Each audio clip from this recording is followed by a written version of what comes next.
Missourians voted to legalize abortion, but it will be going up for another vote next year.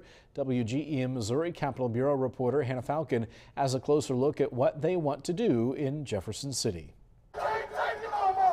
Missouri lawmakers ended their last legislative session with protests and demonstrations. Crowds asking for lawmakers to leave abortion access in place. But before the next legislative session even starts, some lawmakers are filing bills that would repeal or restrict abortion access in Missouri.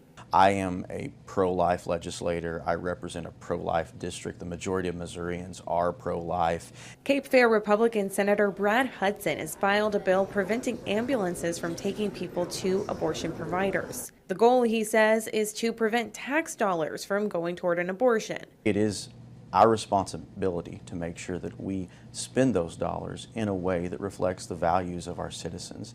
And facilitating abortions does not reflect the value of Missourians. But seeing these bills that are coming next session, it gives you a real insight into what the legislature wants if Missourians don't have abortion rights protected. Emily Wales with Planned Parenthood Great Plains calls the politicians pushing these new restrictions disingenuous, after voters decided last year to reinstate abortion access in Missouri by passing Amendment 3. That's what we want, is for patients and providers to not face discrimination or hardship in getting care that's constitutionally protected. Next November, Missourians will head to the polls once again to weigh in on abortion. Thursday, an appeals court rewrote the ballot language for the new amendment to make it more clear that a yes vote would repeal the abortion amendment enacted in 2024.